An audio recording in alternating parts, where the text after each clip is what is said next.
The 0-2. Swing and a miss, strike three. Wrap this one up in green and white. Hello, RailCats fans, and welcome back to another edition of the RailCats Talk podcast. I'm your host, Kyle Silvetic, and today we will be talking about Jesus Marriaga returning to the RailCats after the WBC, the World Baseball Classic, where I'm going to discuss Jesus, and I'm going to discuss Julio real quick before I get into the signing and everything that kind of led behind it, and Jesus's stats and stuff like that. But let's get into the review of the World Baseball Classic. Now, if you didn't watch any of the World Baseball Classic, you missed out. Honestly, that was probably the best baseball I have seen in a long time. It was very entertaining. Every game was entertaining. Every game was meaningful. Even you had the amazing question answered: who would win between Shohei Ohtani and Mike Trout? And that would be Shohei Ohtani. Now, that guy's just a different breed in general. I would have a whole podcast just related to that at bat. if this was not the RailCats Talk podcast, maybe on a different podcast, maybe that's where that would have bred from, something along the lines of that. But I'm just saying, if you didn't watch any of the World Baseball Classic, you really missed out. It kind of changed my perspective on a couple things, as far as rule changes that the MLB has put in place and then the American Association has adopted. But that I may discuss a little bit. I think that's more of MLB side. I still think the pitch clock is still going to benefit the American Association because of the talent gap in some of the games. I think there's two different variations of what I think about the pitch clock now, and where they kind of rely in each of the individual each individual league itself. But I think that the World Baseball Classic has opened a lot of people's eyes to maybe what the pitch clock, how it can kind of progress during the regular season. Because if we're going to be honest, real quick, I know I'm kind of jumping off a little bit of topic here, but just real quick, I think during the regular season, for American Association at least, I still think the pitch clock is a good idea.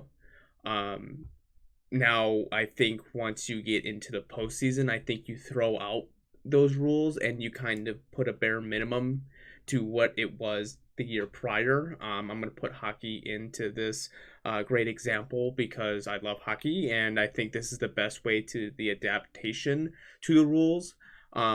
Because when you watch NHL, AHL, most leagues that are super, even college,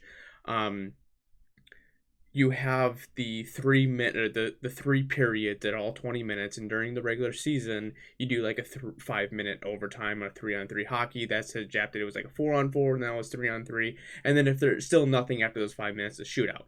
Now when you get into the postseason, they throw those rules out the window and you just have 20 minutes of hockey, 5-on-5, whoever scores. So I think when we look at the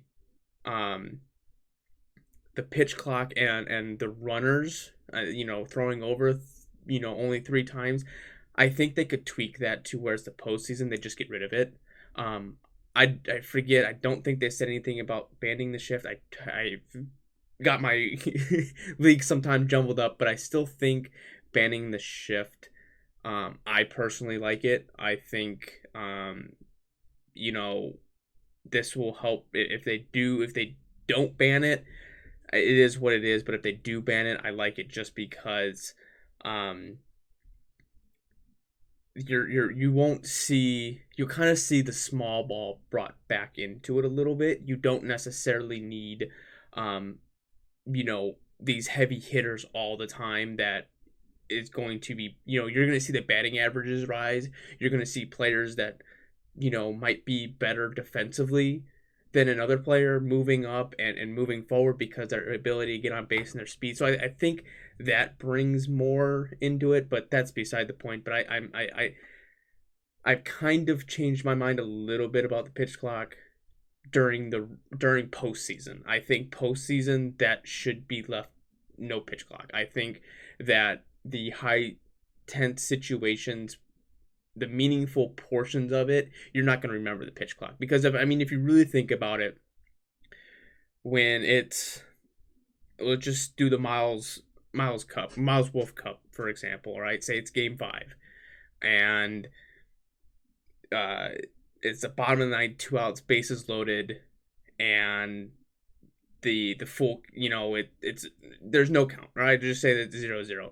You're going to want to take those moments, and you are going to think about those moments are going to be intense. So you kind of, baseball's kind of one of those where it's a mental sport where you kind of take a step back, you breathe a minute, and then you go forward with it. I just think during the regular season, yes, those intense matchups, later on are going to be there. But I just think to help progress the baseball along a little bit better, instead of being the 4.5, 5 hour games, you're going to still get intense baseball. I just think sometimes during the regular season, it kind of gets drawn out a little bit. And I think that was the biggest issue. But I think when it gets into the postseason, I think they should just chop it where it's at and let it go back to being baseball.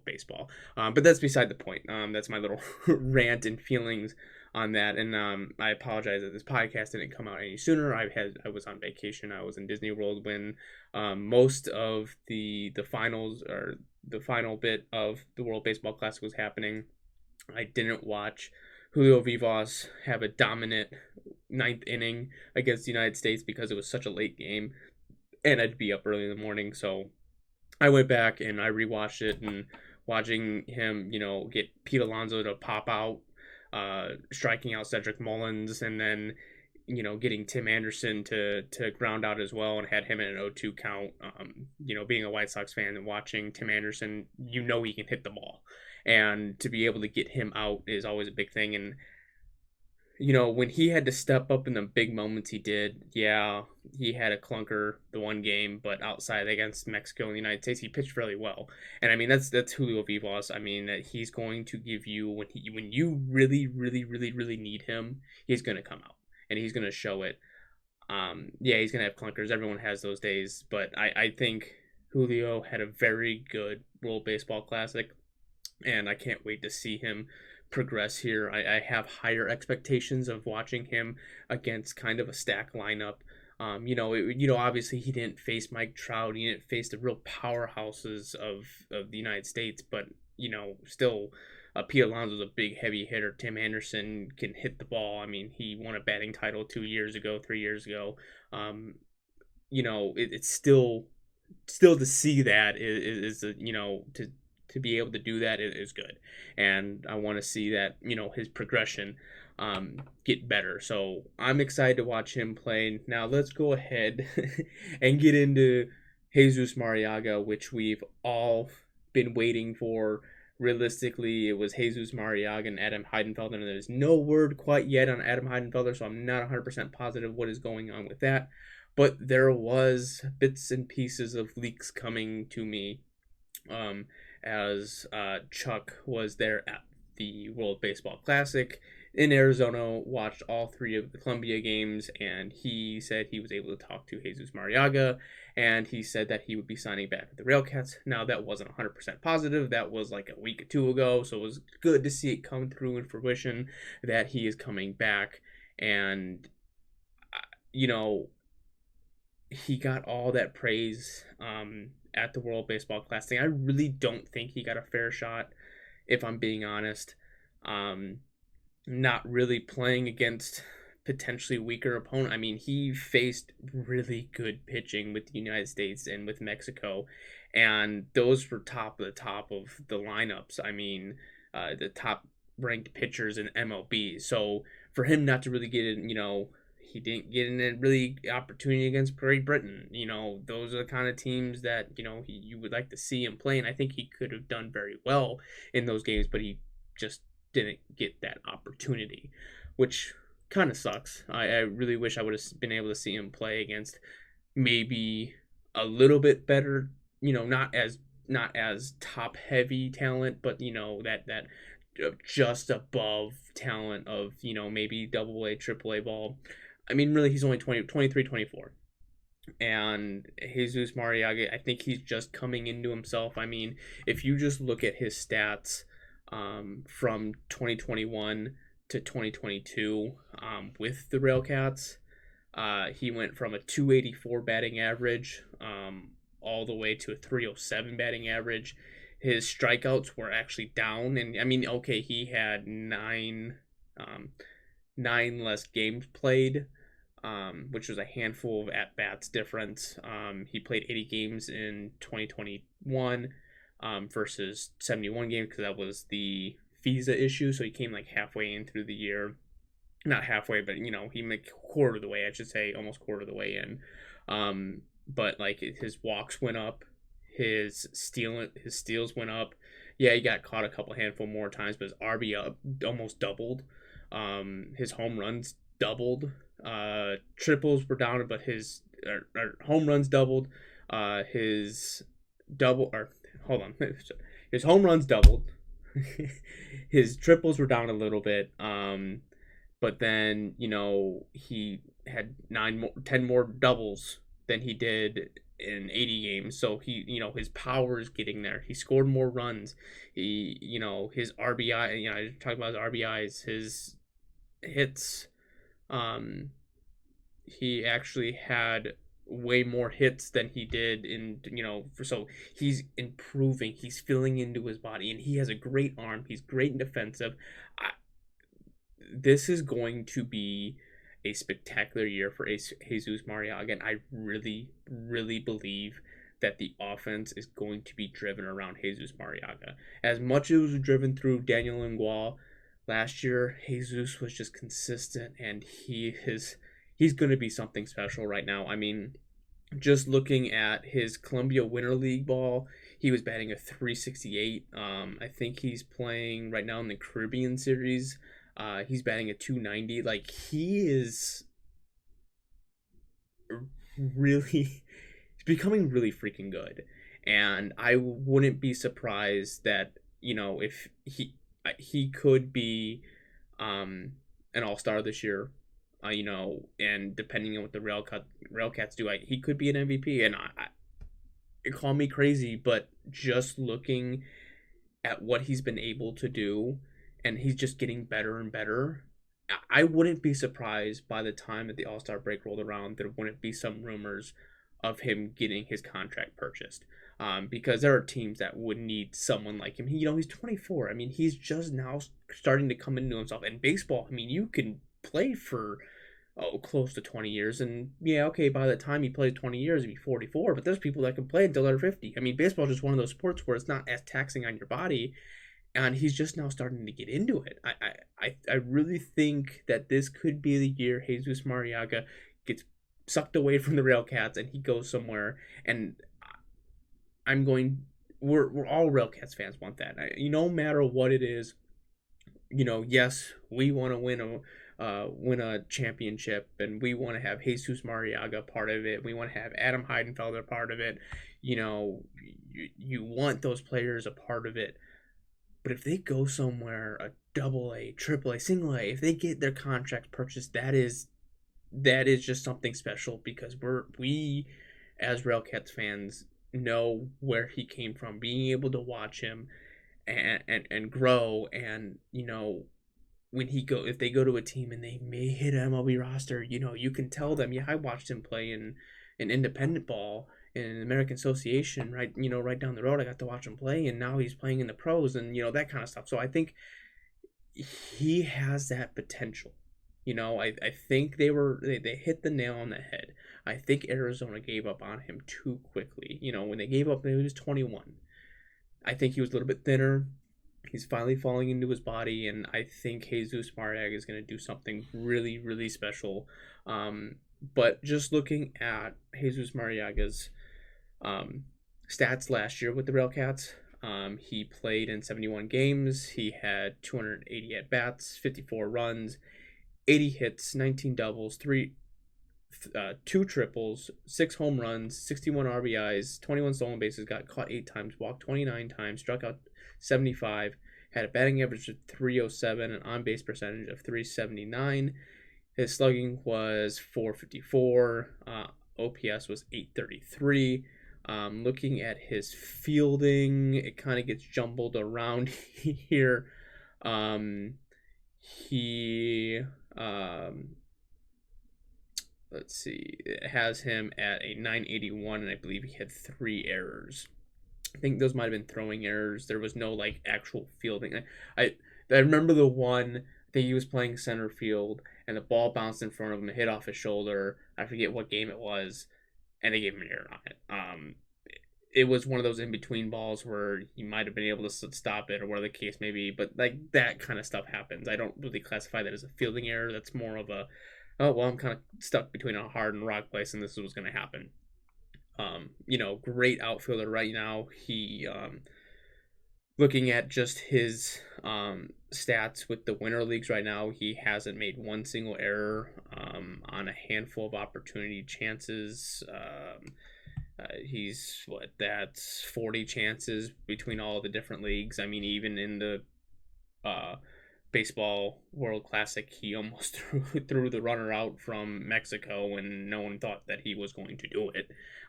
He was probably about 10 feet off, and if he was 10 feet closer, the guy would have been out by a mile. I'm just excited to watch him play again, to get back to the steel yard, to hopefully have a conversation with him, that kind of stuff, because ever since I've really watched him play, I've really fallen in love with the guy. He's just special. I think he's just a special person. He brings a smile to the face. He brings the fun to the club. I mean, even Lamar Rogers, this is what Lamar Rogers has to say. He goes, the fun is back. And he goes on to say, I'm excited to welcome Jesus back to the Cats families. His infectious smile and enjoyment of the game brings a daily spark to the clubhouse, a field of play, and all-around talent. It's my hopes he picks up where he left off last season, progressing towards another opportunity in affiliated ball. That's Jesus Marriaga for you.